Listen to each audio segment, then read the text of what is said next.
সুপ্রিয় দর্শক মন্ডলী, আসসালামু আলাইকুম। আমি আলমগীর আলম। আজকে আপনাদের একটা টিপস দেব। এই টিপসটা অনেকের কাছে প্রয়োজনীয় একটা টিপস। সেটা হলো পেট ব্যথা। বিভিন্ন সময় পেট ব্যথা, বিভিন্ন কারণে পেট ব্যথা, আলসারের কারণে পেট ব্যথা, অকারণে পেট ব্যথা, এরকম যারা ভোগেন তারা কি করবেন? আপনি আপনার পেট ব্যথার জন্য যদি আপনার ডাক্তারের কাছে যান, আপনাকে আল্ট্রাসাউন্ড করতে হবে, ক্রোনোস্কোপি করতে হবে, এন্ডোস্কোপি করতে হবে, কত রকমের বিষয় টেস্ট আপনাকে ঝুলে দেবে, আপনি ঝুলে যাবেন। কিন্তু আমি আপনাকে একটা ছোট্ট সমাধান দেব। সেটা হলো 2টা পেয়ারা পাতা।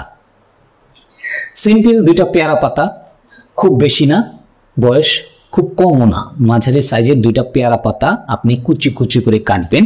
1 গ্লাস পানিতে খুব ভালো করে জাল দেবেন। জাল দিলে দেখবেন যে একটা কালার আসছে চায়ের মতো। তারপর পাতাটুকু ছেঁকে খেয়ে ফেলি। আধা ঘন্টার মধ্যে আপনার পেটে ব্যথা কমে যাবে। যে কোনো পেটে ব্যথা, আলসারাইটিসে পেটে ব্যথা, আলসার থাকলে যে পেটে ব্যথা হয় এটা তো বেশি হয়। বিশেষ করে বাচ্চাদের, যারা 7-8 বছর বাচ্চাদের অনেক সময় চিপস টিপস খায়, নানান কিছু খেয়ে ফেলে, কিংবা ফুল খাবার খেয়ে ফেলে, পেটের ব্যথা, মা পেটে ব্যথা, মা পেটে ব্যথা। বাচ্চাদের পেটে ব্যথার জন্য আপনি অনেক কিছু করেন। আপনি সিম্পলি পেয়ারা পাতা চাটা খাওয়াবেন। এই পেয়ারা পাতা চাটা আপনার নিজে আশেপাশে পেয়ারা পাতাটা নিয়ে আপনি খাওয়ান। এটা তো খুব ভালো।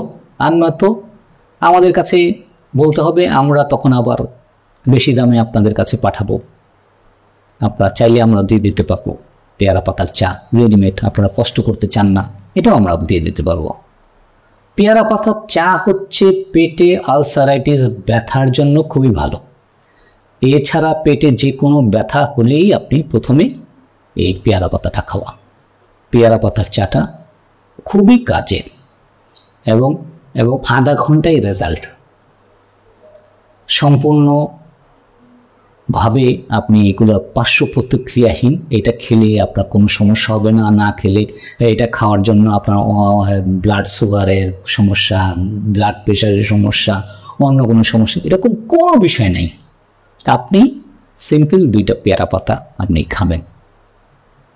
জীবনকে উপভোগ করার জন্য আপনাকে স্বাস্থ্য জ্ঞান খুব জরুরি।